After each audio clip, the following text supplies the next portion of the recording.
You make me feel so.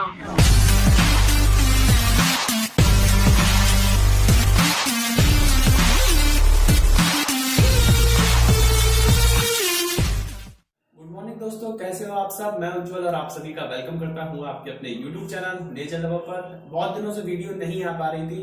इस वजह का कारण यह था कि मैं बीमार हो गया था। तो बीमार होने की वजह से मैं कोई वीडियो अपलोड नहीं कर पा रहा था। एक दो वीडियो जो मेरी बनी हुई थी वही मैंने अपलोड की।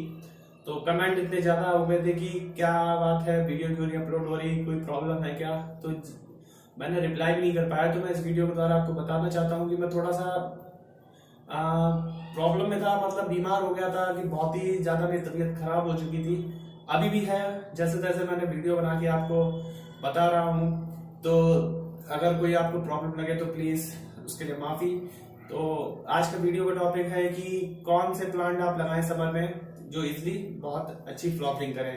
जैसा कि आप मेरे वॉलपेपर में देख रहे होंगे, जो स्क्रीन सेवर जो चल रहे हैं, इनमें आपको सबसे ज्यादा एडेनियम की फोटोज दिखेंगी। एडेनियम मेरा सबसे फेवरेट प्लांट है और एडेनियम बहुत इजी टू ग्रो है समर्स में। तो समर में अगर आप लगाना चाहते हैं कोई भी ऐसा पौधा जो बहुत ज्यादा फ्लॉवरिंग करता हो तो वो है एडेनियम। तो 5 पौधे आपको मैं बताऊंगा जो सबसे ज्यादा इजी टू ग्रो इंडिया में है समर में और सबसे ज्यादा फ्लॉवरिंग करते हैं। तो चलिए स्टार्ट करते हैं वीडियो को। वीडियो को पूरा देखिएगा और वीडियो अगर पसंद आई तो लाइक करिएगा। मेरी ये वीडियो अगर आपको पसंद नहीं आ रही है तो प्लीज डिसलाइक करके अपना रिएक्शन दीजिएगा। और मेरी क्या कमी है प्लीज कमेंट बॉक्स में जरूर बताइएगा। Thank you. तो आते हैं अपने नए टॉपिक पे कि कौन से पौधे लगाएं जो गर्मियों में सबसे ज्यादा फ्लावरिंग करते हैं और जो बहुत ही इजी टू ग्रो होते हैं, बहुत ही आसानी से ग्रो हो जाते हैं समर्स में, गर्मियों में। तो सबसे पहले तो मैं नाम लूंगा एडेनियम का। जैसे मैंने आपको बताया, एडेनियम बहुत ही इजी टू ग्रो प्लांट है गर्मियों के लिए, पर बरसात में और थोड़ी सर्दियों में दिक्कत होती है। बरसात में इसकी ग्रोथ जितनी अच्छे से होती है उतनी जल्दी खराब भी होता है, क्योंकि एक्स्ट्रा वाटरिंग से पसंद नहीं है ये, क्योंकि एक रेगिस्तानी पौधा है। ऐसी जगह पे होता है जहाँ गर्मी ज्यादा रहती है, ह्यूमिडिटी ज्यादा रहती है। तो इजी टू ग्रो समर्स में बहुत है, पर सर्दियों में क्या होता है, डोरमेसी पीरियड में चला जाता है, सारी लीव्स इसकी गिर जाती हैं। और अगर आप इसे रेगुलर वैसे ही गर्मियों के हिसाब से वाटरिंग कर रहे हैं तो आपका प्लांट बिल्कुल ही रॉट होके खराब हो जाएगा। इसलिए विंटर्स में थोड़ी कम वाटरिंग करें। जब आपको लगे मिट्टी बिल्कुल सूख गई है, ड्राई हो गई है, तभी आप पानी दें। पानी शॉवर से भी दे सकते हैं, नहीं तो आप डायरेक्ट गमले में भी डाल सकते हैं। ये 2 तरीके होते हैं एडेनियम को पानी देने के। और गर्मियों में तो आप इतना पानी दें, अगर आपकी वेल ड्रेन सॉइल है तो जितना भी पानी दें कमी है। पानी बहुत अच्छे से अब्सॉर्ब करता है। कुछ लोग कहते हैं गर्मियों में भी कम से कम पानी दो, ऐसा बिल्कुल नहीं है, क्योंकि इसे फुल सनलाइट में रखना होता है एडेनियम को। और जितना फुल सनलाइट में प्लांट रखेंगे उतना सन उसमें से मॉइस्चर एब्जॉर्ब करेगा, मतलब ह्यूमिडिटी उतनी कम होती जाएगी उसके ऊपर से। तो ऐसे में आपको उसे पानी खूब अच्छे से देना है, सॉइल उसकी वेल ड्रेन रखनी है। गर्मियों में मैं अपने एडेनियम को रोज पानी देता हूँ, सुबह शाम, अगर उसकी मिट्टी सूख रही होती है तो। इसलिए आप अपने जो एडेनियम के पौधे को मिट्टी में लगाएं, मतलब ऐसी मिट्टी में जिसमें 50% नॉर्मल आपकी गार्डन की सॉइल हो और 50% सैंड हो, मतलब बालू हो, और या फिर रेत हो, जो नदी वाली रेत होती वो। और नहीं तो आप अगर आपके टेरेस इस लायक नहीं है कि आप मिट्टी लाना चाहते हैं, जैसे कुछ लोगों ने टाइल्स लगवा रखे हैं तो उन्हें मिट्टी पसंद नहीं है कि मिट्टी से उनकी फर्श जो गंदी होती है, तो वो अपनी सब पे स्टैंड लगवा सकते हैं और पॉटिंग मिक्स में यूज कर सकते हैं cocopeat plus perlite plus vermicompost. Cocopeat का परसेंटेज लेना है 50, वर्मी कंपोस्ट 30%, या फिर नॉर्मल काउ डंग मिल जाए डिकम्पोज वो ले सकते हैं 30%, और 20% सैंड ले सकते हैं या परलाइट ले सकते हैं। इन तीनों को मिला के आप बहुत अच्छी पॉटिंग मिक्स बना सकते हैं एडेनियम के लिए।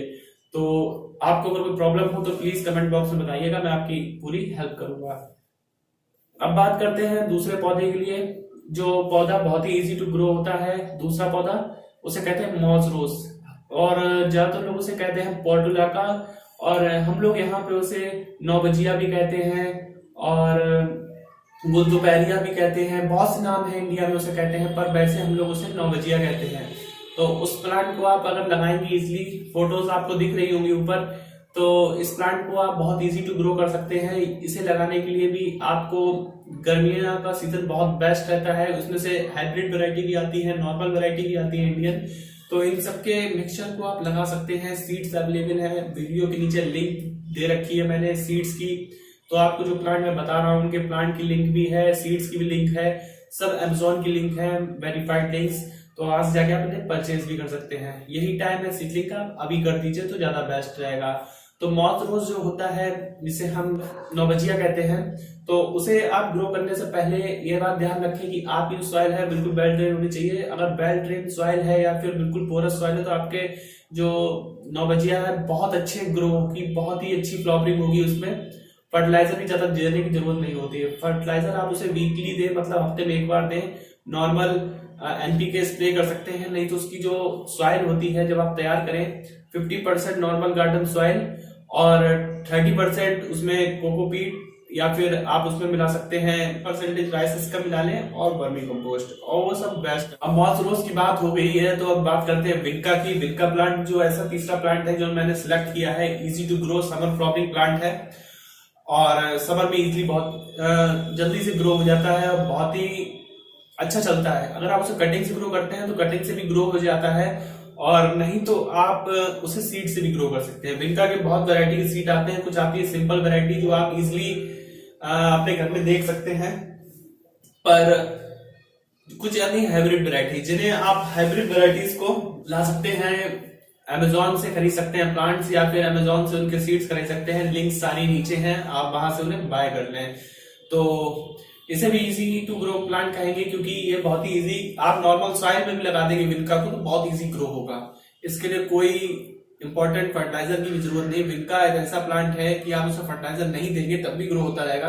आप इसे नॉर्मल सॉइल में लगा दीजिए, थोड़ा बहुत काउ डंग डिकम्पोज डालते रहे कभी कदार, आपका प्लांट ग्रो होता रहेगा। चौथे प्लांट की बात करते हैं तो वो है मोगरा।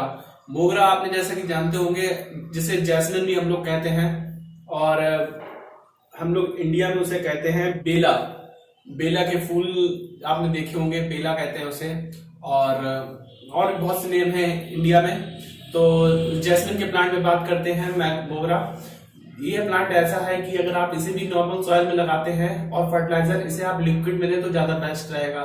नॉर्मल सैंड 50% सैंड 50% सॉइल में लगाएं आप इसे, और फर्टिलाइजर के तौर पे आप इसे एनपीके दे सकते हैं क्योंकि ये फ्लावरिंग फर्टिलाइजर है। तो आप इसे अगर कोई केमिकल फर्टिलाइजर देंगे तो कोई दिक्कत नहीं आएगी।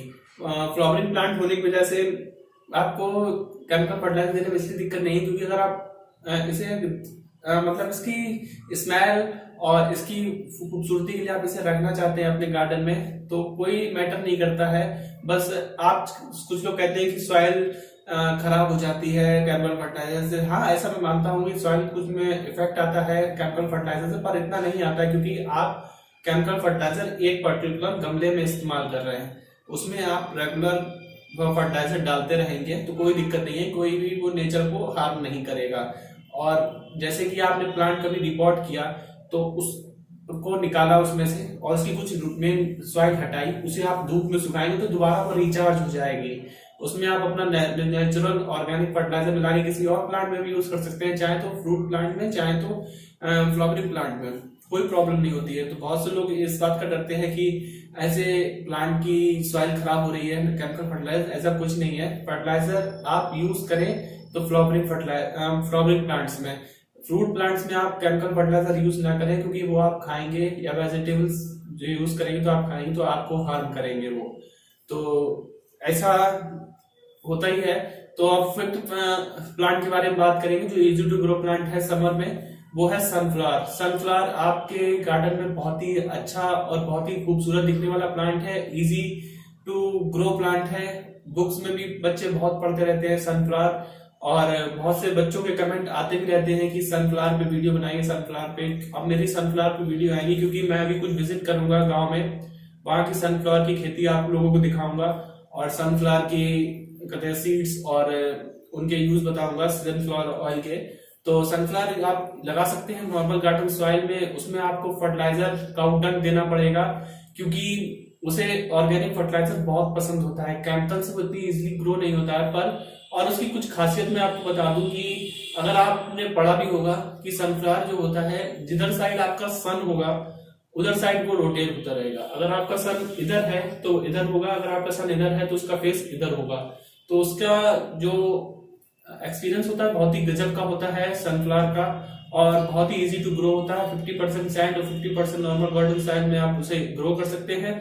ऐसे फर्टिलाइजर आप उसे लगाने के अगर आपने सीडलिंग लगाई है तो आप उसे महीने में एक बार काउडंग दे सकते हैं, 1 मुट्ठी 18 इंच के गमले में। नहीं तो आपने अगर उसे सीड से लगाया है तो पहले तो आप उसे ग्रो कर लें इजिली, और कम से कम 2 से 3 महीने बाद जब वो बड़ा हो जाए तब आप उसे फर्टिलाइजर देना चालू करें।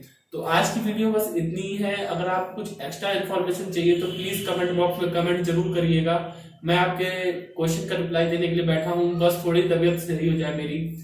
तो बात करते हैं नेक्स्ट वीडियो में। Thank you.